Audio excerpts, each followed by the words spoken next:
नमस्कार साथियों, अस्सलाम वालेकुम। आप सभी लोगों का हमारे online YouTube channel UP Urdu GS academy पर बहुत बहुत स्वागत है। साथियों, एक ज़रूरी सूचना हमने कुछ समय पहले दी थी और फिर मैं बताना चाहूँगा कि जूनियर भर्ती जो होने जा रही है उसका एक शॉर्ट नोटिफिकेशन मतलब छोटा सा एक नोटिफिकेशन आया है और विस्तृत नोटिफिकेशन कल शाम तक या परसों तक आ जाएगा। तो मैं आपको विस्तृत रूप से बताऊँगा। तो जो शॉर्ट नोटिफिकेशन आया है उसमें यही बात लिखी हुई है कि बीएड हो या बीटीसी हो दोनों लोग भर सकते हैं। ठीक, और ग्रेजुएशन में परसेंटेज का कोई दायरा नहीं फिक्स किया गया है, कितना भी परसेंटेज हो बीए में या ग्रेजुएशन में आप भर सकते हैं। साथ ही साथ इसके आपको बीएड होना चाहिए और आपको यूपी टेट या सीटेट पास होना चाहिए। ठीक है साथियों, और इसमें भाषा संबंधी विषय विषय संबंधी जो है जो भी विषय हैं, हिंदी, अंग्रेजी, गणित, सॉरी गणित नहीं, हिंदी, अंग्रेजी और संस्कृत और उर्दू। चूँकि हमारा अनुमान है कि उर्दू भी आएगा क्योंकि यूपी टेट या सीटेट उर्दू से भी लोग पास करते हैं। तो मेरे ख्याल से इसीलिए मैंने कहा था कि हिंदी, इंग्लिश, संस्कृत और उर्दू और जो भी सामाजिक विषय की भाषा हैं इन भाषा संबंधी विषय से संबंधित पद निकलेंगे और ये भर्ती टीजीटी की तरह होगी। सुपर टेट की तरह ये भर्ती नहीं है, ये जो है टीजीटी की तरह होगी। क्यों? क्योंकि इसमें जो है भाषा से आपके 100 नंबर आएगा और जीएस से 50 नंबर आएगा। भाषा से 100 नंबर आएगा और जीएस से 50 नंबर आएगा। कुल मिला के 150 प्रश्न रहेंगे और बीएड हो चाहे बीटीसी हो दोनों भर सकते हैं। साथ ही साथ इसमें योग्यता और उम्र की योग्यता, बाकी विस्तृत नोटिफिकेशन अभी नहीं आया है, कल या परसों तक हम वेट करें, फिर हम आपको विस्तृत रूप से बताएंगे। फिलहाल जो आया है वो भाषा संबंधी जो है सब्जेक्ट वाइज यहाँ वैकेंसी निकलेगी और 18 तारीख से 18 फरवरी से भरा जाएगा और 8 मार्च तक भरा जाएगा। फीस, पेमेंट, डेट भी सब कुछ आ गया है। बस जो है विस्तृत एक नोटिफिकेशन आ जाए तो उसमें और भी डिटेल जो है वो हम आपको बताएंगे। ये है कि यूपी टेट या सीटेट इसमें मांगा गया है बीएड के साथ में। बाकी जो है भाषा संबंधी जैसे हिंदी, अंग्रेजी और संस्कृत और उर्दू भी हो सकता है। जहाँ तक मुझे 100% उम्मीद है कि उर्दू रहेगा। तो यही सूचना थी। तो चलते हैं साथियों, आज हम लोग जो है दबिस्तान लखनऊ या दबिस्तान दिल्ली या उर्दू और तहरीकात व रजहानात से मुताल्लिक जो भी सवाल हैं वो हम हल करेंगे। 30-32 सवाल हैं, आप हल कर लीजिए। देखिए, तो बहुत ही ज़रूरी सवाल हैं। ऐसे सवाल प्रश्न में पूछे गए हैं और पूछे जाते रहेंगे और ऐसे ही सवालों का अब जो है एक समझ लीजिए कि वो चल गया है। इसी तरह से सवाल अब पूछे जाते हैं। देखिए, पहला सवाल है, ज़मानी एतबार से सही तरतीब की निशानदेही कीजिए। सही तरतीब मतलब कि पहले कौन सी तहरीक है, उसके बाद कौन सी तहरीक है, उसके बाद कौन सी तहरीक है, फिर उसके बाद कौन सी तहरीक है। तो देखिए, पहला ऑप्शन है रोमानी तहरीक, दूसरा है अलीगढ़ तहरीक, तीसरा है हल्का अरबाब, चौथा है तरक्की पसंद तहरीक। तो ऑप्शन बी देखिए, हल्का अरबाब ज़ोक, अलीगढ़ तहरीक, रोमानी तहरीक, तरक्की पसंद तहरीक। इनमें आपको सेट बैठाना है कि कौन पहले रहेगा कौन बाद में रहेगा। सी है अलीगढ़ तहरीक, रोमानी तहरीक, तरक्की पसंद तहरीक, हल्का अरबाब ज़ोक, और चौथा है अलीगढ़ तहरीक, तरक्की पसंद तहरीक, रोमानी तहरीक और हल्का अरबाब ज़ोक। तो इसमें आप सभी लोग जानते होंगे साथियों, अलीगढ़ तहरीक है, उसके बाद में रोमानी तहरीक है, फिर तरक्की पसंद तहरीक है, फिर हल्का अरबाब ज़ोक है। तो ऑप्शन नंबर सी बिल्कुल सही हो जाएगा। यहाँ ऑप्शन नंबर सी बिल्कुल सही हो जाएगा। अलीगढ़ तहरीक पहले है, उसके बाद में तुरंत जस्ट है रोमानी तहरीक, फिर तुरंत है तरक्की पसंद तहरीक, फिर है हल्का अरबाब ज़ोक। ये चारों एकदम तरतीब से लगे हैं। ऑप्शन नंबर सी बिल्कुल सही हो जाएगा। अगला सवाल है, सही ज़मानी तरतीब किस ज़मरे में है। यही वही चीज़ यहाँ भी सेट करना है। ये 2010 दिसंबर में नेट में आया था। पहला ऑप्शन है रोमानी तहरीक, अलीगढ़ तहरीक, हल्का अरबाब ज़ोक, तरक्की पसंद तहरीक। बी ऑप्शन है अलीगढ़ तहरीक, तरक्की पसंद तहरीक, रोमानी तहरीक, हल्का अरबाब ज़ोक। ठीक, और तीसरा है अलीगढ़ तहरीक, रोमानी तहरीक, तरक्की पसंद तहरीक, हल्का अरबाब ज़ोक। तो यही सही है क्योंकि हम ऊपर ये क्वेश्चन कर चुके हैं। ऑप्शन नंबर सी बिल्कुल सही है। तीसरा सवाल है, ज़मानी एतबार से सही तरतीब की निशानदेही कीजिए। वही चीज़ है। तो अलीगढ़ तहरीक, रोमानी तहरीक, तरक्की पसंद तहरीक और जदीदियत। ठीक है, तो ऑप्शन नंबर डी बिल्कुल सही है। ध्यान दीजिएगा, तो ऐसे सवाल आ जाएंगे। चौथा सवाल है सही ज़मानी तरतीब किस ज़मर्रे में है। वही सवाल है, ये रिपीटेड है। अलीगढ़ तहरीक के बाद रोमानी तहरीक होना चाहिए। देखिए कहाँ है, किस ऑप्शन में है, ऑप्शन नंबर सी में है। देखिए अलीगढ़ तहरीक, रोमानी तहरीक, तरक्की पसंद तहरीक। ठीक, तो ये बिल्कुल सही है। इस तरह से ये आपको चारों आपका हो गया, और मुझे उम्मीद है कि आपका याद भी हो गया होगा। तो अगले पेज पे साथियों दबिस्तान दिल्ली और दबिस्तान लखनऊ से मुताल्लिक सवालात हैं। दबिस्तान दिल्ली और दबिस्तान लखनऊ से मुताल्लिक सवाल। देखिए दबिस्तान दिल्ली का मुसन्निफ़ कौन है। ऑप्शन नंबर ए है अबुल इलियास सिद्दीकी, बी है ज्ञान चंद्र जैन, सी है नूरुल हसन हाशमी, और डी है नसीरुद्दीन हाशमी। तो अगर आप लोग नहीं जानते हैं तो मैं आपको बताना चाहता हूं कि दबिस्तान दिल्ली का मुसन्निफ़ जो है वो नूरुल हसन हाशमी है। कौन है, नूरुल हसन हाशमी। ठीक है, दबिस्तान दिल्ली के मुसन्निफ़ है ये, ध्यान रखिएगा और भूलिएगा नहीं कभी।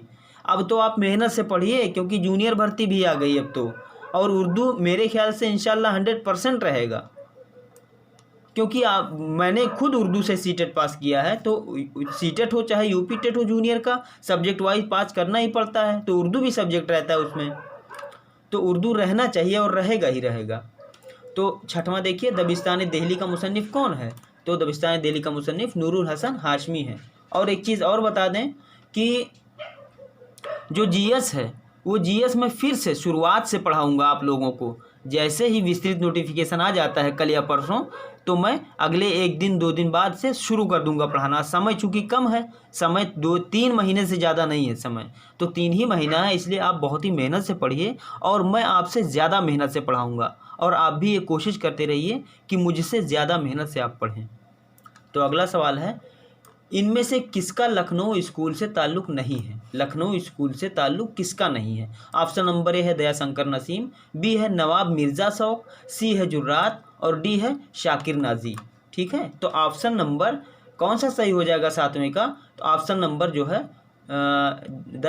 ये पूछ रहा है ताल्लुक़ नहीं है, ताल्लुक़ नहीं किसका नहीं है, शाकिर नाजी का नहीं है। बाकी इन सभी का ताल्लुक़ लखनऊ स्कूल से है, लखनऊ स्कूल से इन सभी का ताल्लुक़ है, और इनका ताल्लुक़ साथियों इनका ताल्लुक़ नहीं है, किसका, शाकिर नाजी का। तो ऑप्शन नंबर डी बिल्कुल सही हो जाएगा। अगला सवाल है दिल्ली से लखनऊ आने वाले, आज ही मैंने आपको पढ़ाया साथियों कि दिल्ली से लखनऊ आने वाले शायरों के नाम के ज़मर्रे की निशानदेही कीजिए। हमने आपको पढ़ाया है और आपको शायद याद भी होगा। दिल्ली से लखनऊ आने वाले शायरों के नाम के ज़मर्रे की निशानदेही कीजिए कि तरतीब से कौन आया, तरतीब से कौन आया। तो देखिए ऑप्शन में देखिए ज़ोक व मोमिन, ज़ोक के बाद मोमिन आए, या ये सही है या ये गलत है आपको बताना है। मीर के बाद सौदा आए, सही है कि गलत है। दर्द के बाद दाग आए, सही है कि गलत है। मिन्नत व ममनून, मिन्नत के बाद ममनून आए, तो इसमें से कौन सा सही है। ज़ोक के बाद मोमिन आए हैं कि मीर के बाद सौदा आए हैं। तो आपको मैंने आज ही पढ़ाया है कि मीर के बाद सौदा आए हैं, मीर के बाद सौदा आए हैं। ठीक है साथियों, तो ऑप्शन नंबर बी बिल्कुल सही हो जाएगा। अगला सवाल है दिल्ली का दबिस्तान शायरी किसकी तसनीफ़ है। दिल्ली का दबिस्तान शायरी किसकी तसनीफ़ है। पहला ऑप्शन है नूरुल हसन हाशमी, दूसरा है सैयद एजाज हुसैन, तीसरा है अबुल इलियास सिद्दीकी, और चौथा है जमील जालिबी। तो एक बार फिर से क्वेश्चन पढ़िए कि दिल्ली का दबिस्तान शायरी किसकी तसनीफ़ है। तो मैं आपको बता देना चाहता हूँ कि दिल्ली का जो दबिस्तान शायरी है वो नूरुल हसन हाशमी ने तसनीफ़ की है। ठीक है, इन्हीं का तसनीफ़ है। तो अगला सवाल फोर्ट विलियम कॉलेज से, ये भी आप पढ़ चुके हैं। फोर्ट विलियम कॉलेज आपको मैंने डिटेल में पढ़ाया था इसको। तो फोर्ट विलियम कॉलेज से जो ताल्लुक़ सवालात रखते हैं वो उन सवालों को देखिए आप, मुताल्लिक़ जो सवाल है फोर्ट विलियम कॉलेज से। देखिए पहला सवाल है फोर्ट विलियम कॉलेज का क़याम कब अमल में आया। आप सभी लोग जानते हैं साथियों कि 1800 में आया है, इसका मतलब ऑप्शन नंबर ए बिल्कुल सही है। अगला सवाल है फोर्ट विलियम कॉलेज की सबसे मशहूर किताब कौन सी है। तो मेरे ख्याल से आप सभी लोगों को पता होगा, अगर नहीं पता है तो मैं बता देना चाहता हूँ, जो बागो बहार है वो सबसे मशहूर किताब है फोर्ट विलियम कॉलेज की। फोर्ट विलियम कॉलेज की सबसे मशहूर किताब है बागो बहार। तो अगला सवाल है, गिलक्रिस्ट का फोर्ट विलियम कॉलेज से क्या ताल्लुक़ है। अब इसमें यह पूछा जा रहा है कि गिलक्रिस्ट कौन थे, फोर्ट विलियम कॉलेज में गिलक्रिस्ट कौन थे। तो आपको मैंने कल ही पढ़ाया है साथियों, अभी कल ताज़ा पढ़ाया है कि हिंदुस्तानी शोभा का सरबराह था। कौन? गिलक्रिस्ट हिंदुस्तानी शोभा का सरबराह था। ठीक है, तो अगले पेज पे चलते हैं हम। तो अगले पेज पे 13वां सवाल देखिए साथियों, फोर्ट विलियम कॉलेज की बुनियाद किस सन में पड़ी। वही सवाल है, रिपीटेड सवाल है। ये सब इतना इम्पोर्टेंट सवाल है कि अब कहाँ से दे, आयोग दे कहाँ से सवाल। ये सब इतने जो है अच्छे सवाल हैं कि नेट में आए हैं। सोचिए, आपका तो छोटा है, जीआईसी छोटा पेपर है, नेट का बहुत बड़ा पेपर होता है, ऊंचा पेपर होता है जीआईसी से। तो ये नेट में जब आ चुका है, अब कहाँ से देगा सवाल वो। फोर्ट विलियम कॉलेज की बुनियाद किस सन में पड़ी, आप सभी लोगों को पता है, सन 1800 ईस्वी में पड़ी। इसलिए ऑप्शन नंबर बी बिल्कुल सही है। 14वें पे चलते हैं कि फोर्ट विलियम कॉलेज की मशहूर तसनीफ कौन है। बागो बहार है। 14वां सवाल है, ये भी रिपीटेड सवाल है, अभी पीछे हम लोग किए हैं इसको। 15वां है, फोर्ट विलियम कॉलेज का क़याम कब अमल में आया। फिर ये रिपीट हुआ 1800 में, आप सभी लोग जानते हैं। फोर्ट विलियम कॉलेज से और कहाँ से दे सकता है, या तो जो दिल्ली से लखनऊ आए जो शोरा, उनका एक ज़मर्रा दे सकता है और कहेगा कि सही ज़मर्रा की निशानदेही कीजिए, तो उसमें आपको करना पड़ेगा। इसलिए हमने आपको आज बताया भी है तरतीब से। 16वां है, फोर्ट विलियम कॉलेज किस शहर में कायम हुआ। आप सभी लोग जानते हैं, कलकत्ता में। सभी लोगों को पता होगा क्योंकि सभी लोगों ने पढ़ा है, और अब भी जो नहीं जानते हैं उनको ज़रूरत है पढ़ने की। और साथियों, आपसे निवेदन मेरा बार बार रहता है कि जीएस आप छोड़ें ना, बिल्कुल पढ़ें। जीएस बहुत खतरनाक नहीं है, जीएस बहुत ही अच्छा है। तो अगला सवाल है, फोर्ट विलियम कॉलेज का ताल्लुक़ किस मुसन्निफ़ से है। फोर्ट विलियम कॉलेज का ताल्लुक़ किस मुसन्निफ़ से है। तो ये चीज़ आप ध्यान में रखिएगा, ये नया सवाल है, अभी तक ये नहीं किया गया है हम लोग कि फोर्ट विलियम कॉलेज का ताल्लुक़ किस मुसन्निफ़ से है। तो आप सभी लोग जानते होंगे, अगर नहीं जानते हैं तो मैं आपको बता देना चाहता हूँ, जो हैदर बख्श हैदरी है, नाम आपने सुना होगा, हमने अभी ताज़ा पढ़ाया है इसको। तो इनका नाम जो है हैदर बख्श हैदरी, ये फोर्ट विलियम कॉलेज से ताल्लुक़ रखने वाले मुसन्निफ़ हैं। बाकी ये लोग फोर्ट विलियम कॉलेज से ताल्लुक़ नहीं रखते हैं, ये लोग सिर्फ ताल्लुक़ रखते हैं कौन, हैदर बख्श हैदरी। फोर्ट विलियम कॉलेज का ताल्लुक़ किस मुसन्निफ़ से है, तो हैदर बख्श हैदरी से है। और भी तमाम मुसन्निफ़ थे, तो अब चूँकि इन चारों ऑप्शनों में सिर्फ एक ही ऐसा ऑप्शन है जो फोर्ट विलियम कॉलेज से ताल्लुक़ रखता है, हैदर बख्श हैदरी। अगले पॉइंट पे चलते हैं, फोर्ट विलियम कॉलेज किस सन में कायम हुआ। 1800, रिपीटेड क्वेश्चन है। अगला है, फोर्ट विलियम कॉलेज किस शहर में कायम हुआ। कलकत्ता, आप सभी लोग जानते हैं। अगला है, तारीख़ नादरी का मुसन्निफ़ कौन है। तारीख़ नादरी का मुसन्निफ़ कौन है। पहला ऑप्शन है नासिक, दूसरा है हैदर बख्श हैदरी, तीसरा है शाह आलम सानी, चौथा है बहादुर शाह जफ़र। तो मैं आप सभी लोगों को बता देना चाहता हूं कि जो हैदर बख्श हैदरी हैं, इन्होंने ही तारीख़ नादरी लिखी थी। हमने कल या परसों जब पढ़ाया था, ये जो है कल या परसों अभी हमने पढ़ाया है फोर्ट विलियम कॉलेज, कल या परसों, मुझे ठीक से शायद कल ही पढ़ाया है। इतना ताज़ा है, आप लोग गलत ना करिएगा। हैदर बख्श हैदरी ने ही तारीख़ नादरी लिखा है, जबकि हमने ये लाइन भी आया था। चलिए अगले पे चलते हैं, फोर्ट विलियम कॉलेज किस सन में कायम हुआ। 1800, आप सभी लोगों को पता है। अगला सवाल है, फोर्ट विलियम कॉलेज के क़याम में किसका बड़ा हिस्सा है। फोर्ट विलियम कॉलेज के क़याम में किसका बड़ा हिस्सा है। ये देखिए, ये पहला है गिलक्राइस्ट, दूसरा है गारसा दतासी, और तीसरा है लॉर्ड वेलेजली, और चौथा है लॉर्ड विलियम हंट। ठीक, तो इन चारों ऑप्शन में से कौन सा ऑप्शन सही हो जाएगा साथियों, आप बताइए। अभी कल हमने ताज़ा इसको पढ़ाया है, और मेरे ख्याल से आप सभी लोगों में से कुछ लोग जानते भी होंगे। एक बार फिर से ऑप्शन पढ़ लीजिए। और मैंने बताया भी था कि लॉर्ड वेलेजली ने ही करवाया था। और क्यों करवाया था कि हिंदुस्तानी जो हिंदुस्तानी तहजीब है, तरीक़ा है, ज़ुबान है, ये समझने के लिए लॉर्ड वेलेजली ने जो है फोर्ट विलियम कॉलेज का क़याम करवाया था। तो lord Wellesley, option number C बिल्कुल सही हो जाएगा। तो अगले पे चलते हैं, दास्तान आराइश महफिल का मुसन्निफ़ कौन है। दास्तान जो है आराइश महफिल का मुसन्निफ कौन है पूछा गया है। तो ऑप्शन नंबर ए है मौलवी इकराम अली, बी है मीर शेर अली अफसोस, सी है मजहर अली खान वेला और डी है सैयद हैदर बख्श हैदरी। तो आप सभी लोगों को पता होगा, मैंने कई बार बताया है कि सैयद हैदर बख्श हैदरी हैं। सैयद हैदर बख्श हैदरी दास्ताने जो है, जो आराइश महफिल है, उसके मुसन्निफ हैं ये सैयद हैदर बख्श हैदरी। तो अगले पेज पे चलते हैं।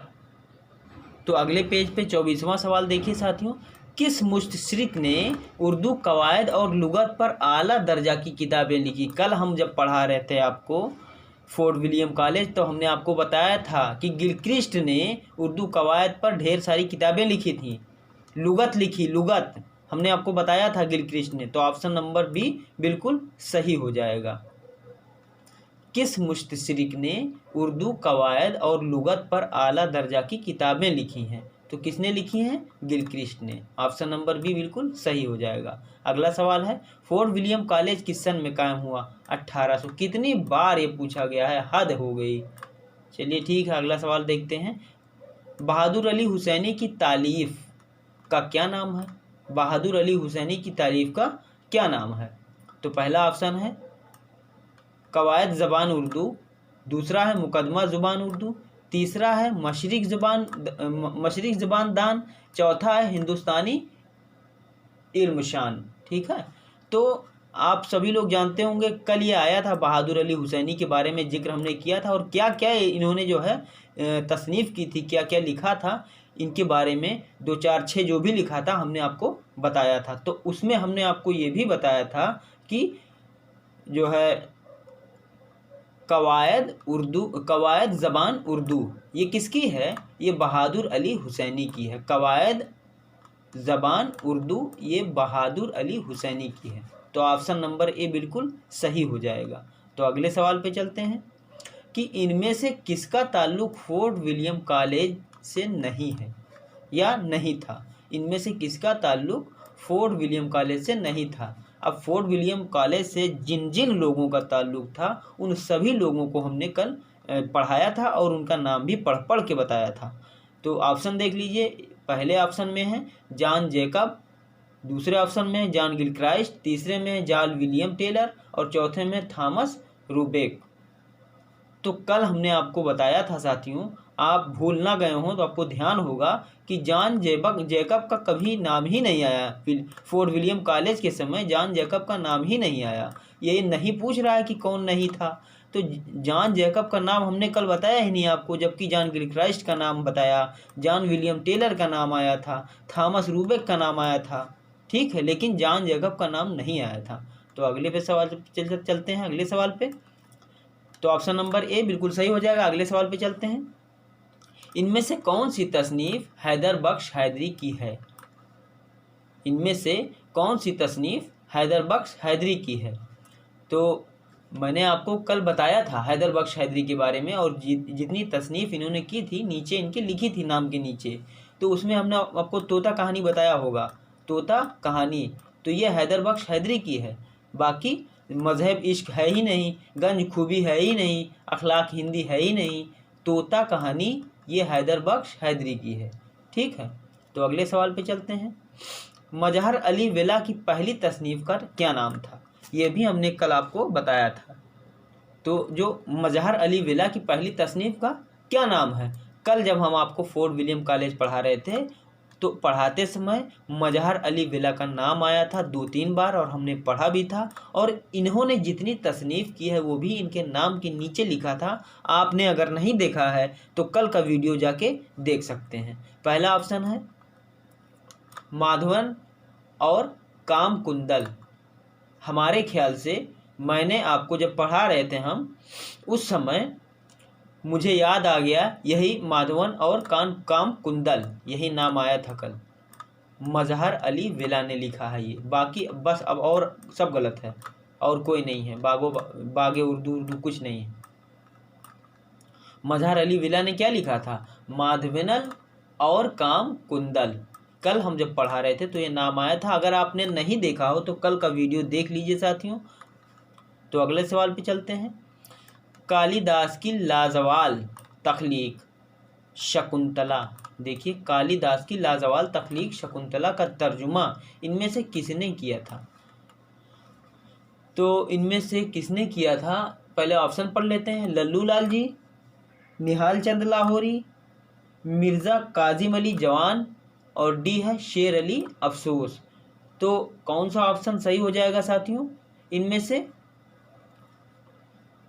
से फिर से एक बार सवाल पढ़ लें। कालिदास की लाजवाल तख्लीक, कालिदास की लाजवाल तख्लीक मतलब बहुत ही जो है मशहूर और प्रसिद्ध, अगर कहें इसको, कालिदास की लाजवाल तख्लीक शकुंतला का तर्जुमा इनमें से किसने किया था?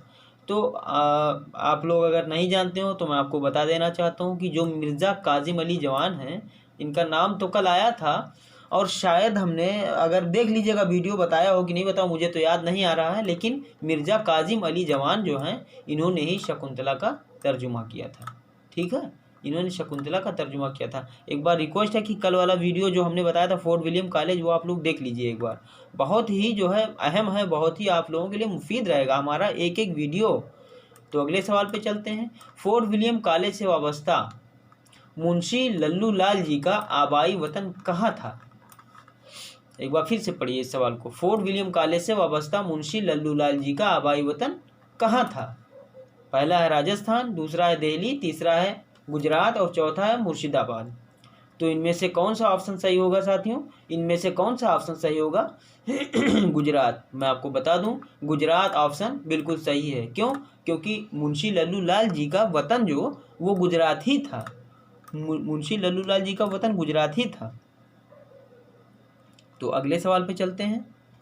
आराइशे महफिल फोर्ट विलियम कॉलेज के किस मुसन्निफ की किताब है? अभी हमने इसको ऊपर सवाल किया है ये, लेकिन वो दूसरे रूप में सवाल था, लेकिन पूछा यही गया था कि आराइशे महफिल का मुसन्निफ कौन है। तो हमने आपको बताया भी था, और आपको शायद याद हो कि हैदर बख्श हैदरी।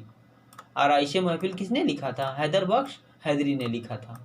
तो इसी के साथ आज का जो सवाल व जवाब का कार्यक्रम था हमारा वो ख़त्म हुआ। हम आपको सुबह पढ़ाएंगे, सुबह आपको हम पढ़ाएंगे वही जो है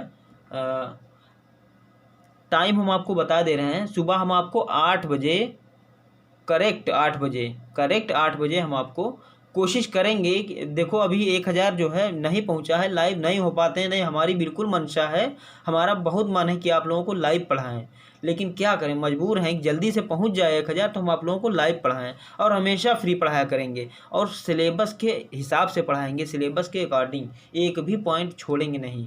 ठीक है साथियों, तो फिर एक बार कहेंगे हम कि जूनियर भर्ती जो लोग भरना चाहते हैं वो जूनियर भर्ती की परीक्षा देंगे और फॉर्म भरेंगे। 18 तारीख से भरा जाएगा और 8 मार्च तक भरा जाएगा। इसमें बीएड हो चाहे बीटीसी हो, दोनों लोग भर सकते हैं फॉर्म, और उसके साथ आपको सीटेट या यूपी टेट जूनियर लेवल का पास होना चाहिए, और ग्रेजुएशन में कोई इसमें परसेंटेज नहीं मांगा गया है, बाध्यता कुछ नहीं है, बस उम्र की योग्यता और बाकी बहुत चीज़ें हैं। तो वो जो है विस्तृत नोटिफिकेशन कल आएगा तो उसमें पता चल जाएगा और मैं आपको बताऊंगा। बहुत ही अच्छी वैकेंसी है ये, टीजीटी लेवल की है ये, 4600 पे ग्रेड है इसमें, और इसमें आपके भाषा से, जो भाषा आप लेंगे उसमें चुनेंगे, उस भाषा से 100 सवाल आएंगे, बाकी जीएस से 50 सवाल आएंगे। ठीक है, तो इसमें चूँकि एक एक नंबर की मारा मारी होगी साथियों, ये जान लीजिए, एक एक नंबर की मारा मारी होगी इसमें, और आप लोगों से मैं निवेदन करता हूँ, गुजारिश करता हूँ कि आप बहुत अच्छे से पढ़ाई अपनी जारी रखें, पढ़ते रहें, और जैसे ही विस्तृत नोटिफिकेशन आएगा कल या परसों में, हम परसों से नए सिरे से क्लास शुरू कर देंगे, और क्लास का कोई फ़ी नहीं है साथियों, बिल्कुल फ्री है। आप ये भी बिल्कुल ना सोचिए कि पैसा लेंगे, हम एक पैसा नहीं लेंगे, और पढ़ाएंगे आपको सिलेबस के अकॉर्डिंग। जो भी सिलेबस आएगा पूरा सिलेबस ख़त्म करवा देंगे हम, चाहे 2 महीना टाइम हो, चाहे 3 महीना टाइम हो, चाहे 4 महीना टाइम हो, सारा सिलेबस हम ख़त्म करवाएंगे। और उसके साथ साथ हम करंट अफेयर्स की क्लास भी 2-3 दिन ही में शुरू करने वाले हैं। आपसे हमने बताया था, एक न्यूज़ में हमने दिया था कि करंट अफेयर्स की क्लास हम शुरू करने वाले हैं। करंट अफेयर्स की क्लास हम बिल्कुल शुरू करने वाले हैं, और आप सभी लोगों से निवेदन है कि आपकी सारी तैयारी यहीं इसी चैनल पर हो जाएगी, हमारे ही चैनल पर, यूपी उर्दू जीएस एकेडमी पर आपकी सारी तैयारी हो जाएगी, चाहे वो उर्दू की हो चाहे जीएस से संबंधित हो। और जीएस जानते हैं आप कि हर परीक्षा में आता है, जीएस चेंज नहीं होता साथियों, वही हिस्ट्री आता है, वही भूगोल आता है, और वही साइंस आता है, वही पॉलिटी आती है। सिर्फ चेंज होता है तो करंट अफेयर्स हमेशा चेंज होता रहता है, इसलिए करंट अफेयर्स मैंने अभी तक पढ़ाया नहीं। लास्ट में पढ़ाऊंगा जब 2-3 महीना बचेगा जीआईसी एग्ज़ाम का। और वैसे भी मैं कल या परसों से करंट अफेयर्स शुरू करने वाला हूं, क्योंकि 4 महीना 3 महीना तो लगता ही है पूरा, चूँकि दिसंबर से कवर करवाना है हमें। दिसंबर, जनवरी, फरवरी, मार्च, अप्रैल, मई, जून, 7-8 महीने का करंट अफेयर्स पढ़ाना है आपको। आप सभी लोगों से निवेदन है कि आप लोग जुड़िए हमारे इस चैनल से, सब्सक्राइब करें जिन लोगों ने सब्सक्राइब नहीं किया है। बाकी जिन लोगों ने सब्सक्राइब कर लिया है उन लोगों से भी निवेदन है कि वो अपने साथियों के बीच में इसको शेयर करें और उनसे कहें कि जुड़ेंगे, पढ़ेंगे, मेहनत करेंगे, सेलेक्ट होंगे, सबसे ज़्यादा खुशी हमें होगी। ठीक है साथियों, तो इसी के साथ आज का क्लास ख़त्म करते हैं। बहुत बहुत धन्यवाद, बहुत बहुत शुक्रिया।